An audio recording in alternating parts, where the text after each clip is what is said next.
Good morning all of you.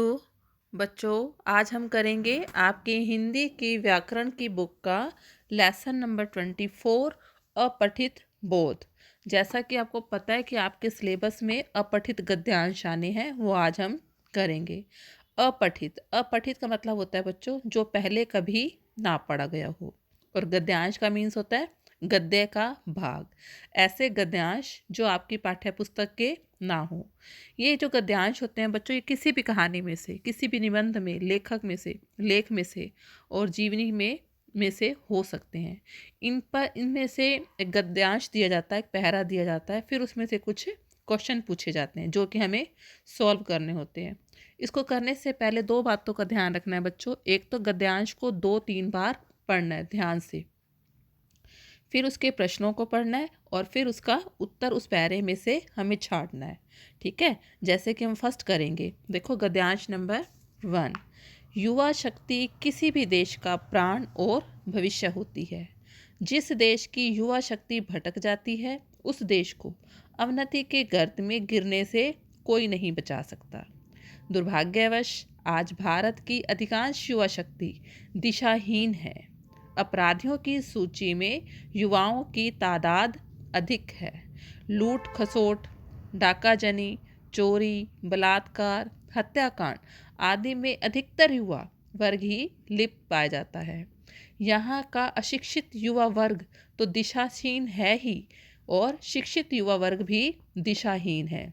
दिशाहीन मतलब जिसकी कोई दिशा नहीं है। वह बीए एमए कर बेरोजगारों की लंबी कतार में, लंबी कतार मतलब कि लंबी लाइन में जा खड़ा होता है। उसे समझ में नहीं आता कि वह क्या करे। दूसरी ओर उच्च स्तरीय जीवन शैली उसे आकृष्ट करती है मतलब आकर्षित करती है। उसे भी महंगे मोबाइल, मोटर कार, बंगले आदि की इच्छा होती है। हालांकि वो बेरोजगार होता है, परंतु उसका भी मन करता है कि उसके पास महंगे मोबाइल हो, गाड़ी हो, बंगला हो। इच्छा तो होती है बच्चों। तो ऐसी कर्महीन इच्छाएं उसे अपराधों की ओर धकेल देती है। शिक्षा को रोजगार से जोड़कर और पाठ्यक्रम में नैतिक शिक्षा अनिवार्य कर इस दिशाहीनता को काफ़ी हद तक कम किया जा सकता है। अब ये पूरा पैरा मैंने रीड किया बच्चों। अब नीचे इसके क्वेश्चन आंसर दिए गए हैं। क्वेश्चन को ध्यान से पढ़ना है क्योंकि इसका आंसर है जो वो भी इसी पैरे में से ही है। देखो फर्स्ट क्वेश्चन क्या है। उपयुक्त गद्यांश का उपयुक्त शीर्षक दीजिए। एक पैरा दिया गया है, इसका हमें कुछ नाम देना हो तो जो हमने पैरा पढ़ा है, इस लेसन ये जो पैरा है, इस पैरे का क्या नाम है इस गद्यांश का। आपको जो सही लगता हो आप दे सकते हो। बाकी इसमें आंसर क्या है, देश का भविष्य युवा वर्ग। ठीक है। सेकंड क्वेश्चन देखो, युवा वर्ग कैसी घटनाओं में सम्मिलित पाया जाता है। इसका आंसर इसी में ही है कि आजकल युवा वर्ग भटक कर लूट खसोट, हत्याकांड, चोरी, डाकाजनी में लिप्त हो रहा है। थर्ड क्वेश्चन देखो, भारत के लिए दुर्भाग्य की बात क्या है। आंसर है इसका बच्चों, युवा शक्ति का दिशाहीन होना भारत के लिए दुर्भाग्य की बात है। देखो जब युवा शक्ति ही दिशाहीन हो जाएगी, उसे पता ही नहीं कि मैंने आगे क्या करना है, तो ये भारत के लिए क्या है, एक दुर्भाग्य की बात है। नेक्स्ट क्वेश्चन देखो, किसी भी देश की युवा शक्ति के भटकने पर क्या होता है। इसका आंसर भी इस पैरे में जब आप बार बार पढ़ोगे तो आपको पता लगेगा कि इसका आंसर क्या है। आंसर है इसका, किसी देश में युवा शक्ति के भटकने पर वह देश अवनति के गर्त में गिर जाता है। नेक्स्ट क्वेश्चन है, युवाओं की दिशाहीनता को कैसे कम किया जा सकता है। आंसर है शिक्षा को रोजगार से जोड़कर और नैतिक शिक्षा अनिवार्य करके युवाओं की दिशाहीनता को रोका जा सकता है। नेक्स्ट देखो दूसरा पैरा क्या है इसमें।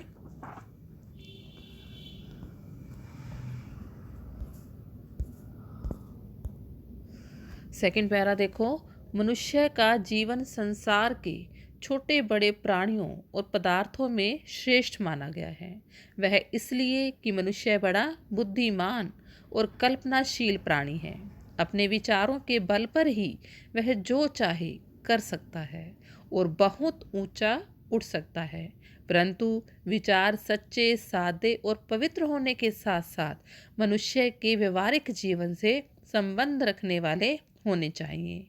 इन्हीं बातों को आधार बनाकर सादा जीवन उच्च विचार को मानव जीवन की सफलता की सीढ़ी माना गया है। सादगी मनुष्य के पहनावे से नहीं, बल्कि उसके प्रत्येक हाव भाव, विचार तथा जीवन के ढंग से टपकनी चाहिए। यह सादगी ही है जो विचारों को भी उच्च बनाकर सब प्रकार की उन्नति और विकास का कारण बनती है।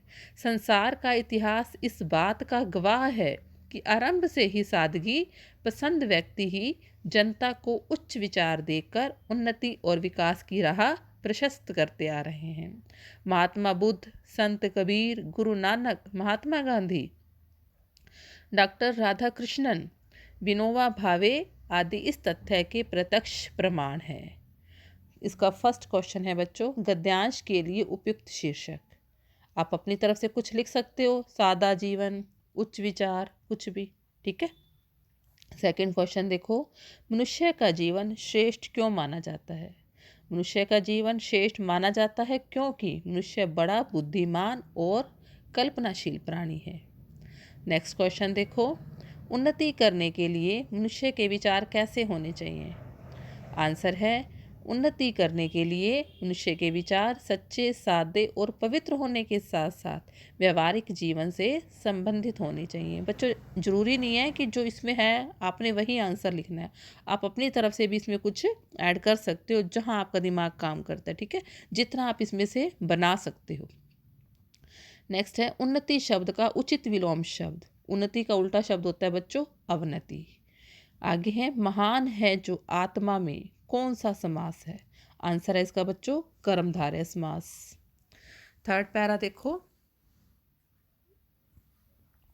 थर्ड पैरे में है, कई लोगों को जरूरत ना होने पर भी चीज़ों को खरीदने और इकट्ठा करने की आदत होती है। यह आदत टीवी, अखबार आदि के विज्ञापनों से बहुत प्रभावित होती है। समाज में बड़े पैमाने पर मौजूद इस स्थिति को उपभोक्तावाद कहते हैं। उपभोक्तावाद के विस्फोट पर अब सवाल उठने लगे हैं क्योंकि इसने पृथ्वी पर जीवन के अस्तित्व पर ही सवाल खड़ा कर दिया है। उपभोक्तावाद अति उपभोग, बेहिसाब कचरा उत्पादन और प्रदूषण का दानव तेल संसाधनों की नींव पर खड़ा है। इन जीवाश्म ईंधनों ने बेहिसाब मात्रा में प्रदूषण उत्पन्न किया है जो जीवन के विविध रूपों के लिए बेहद विनाशकारी है। इसके लिए नई सदी में पश्चिम जगत में अपने भविष्य के लिए पर्यावरण की दृष्टि से भरोसेमंद और टिकाऊ विकल्प खोज रहा है। फर्स्ट क्वेश्चन क्या है बच्चों इसका, बिना जरूरत चीज़ों को खरीदने व इकट्ठा करने की आदत का क्या कारण हो सकता है? बच्चों बताओ अब क्या कारण हो सकता है? आंसर है इसका कि विज्ञापन के कारण ही बिना जरूरत चीज़ों को खरीदने व इकट्ठे करने की आदत बनी है। जो हम न्यूज़ सुनते हैं, पढ़ते हैं, तो उसके कारण ही हम चीज़ों को इकट्ठा खरीदते हैं, चीज़ों को खरीदने की इच्छा होती है। नेक्स्ट क्वेश्चन है, बेहिसाब मात्रा में प्रदूषण किसने पैदा किया है? जीवाश्म ईंधन ने बेहिसाब मात्रा में प्रदूषण पैदा किया है। नेक्स्ट क्वेश्चन है, उपभोक्तावाद के विस्फोट से किसे खतरा है? उपभोक्तावाद के विस्फोट से पृथ्वी पर जीवन के अस्तित्व को खतरा उत्पन्न हो गया है। नेक्स्ट क्वेश्चन है, पर्यावरण की दृष्टि से भरोसेमंद और टिकाऊ विकल्प कौन खोज रहे हैं? तो पश्चिमी देश भविष्य की रक्षा हेतु पर्यावरण की दृष्टि से भरोसेमंद और टिकाऊ विकल्प खोज रहे हैं। ये कुछ गद्यांश मैंने आपको करवा दिए बच्चों, सभी ऐसे ही करने हैं। जितने हो सके आप इसको डेली इसको पढ़ो और इसको समझने की कोशिश करो। एक बार में समय ना आए तो इसको 2 बार, 3 बार, 4 बार जितना हो सके उसको पढ़ो। एक बार में समझ नहीं आता तो इसलिए कोशिश करो, इस पर टाइम दो बेटा, ठीक है। इसको लर्न कर लेना बच्चे। ओके।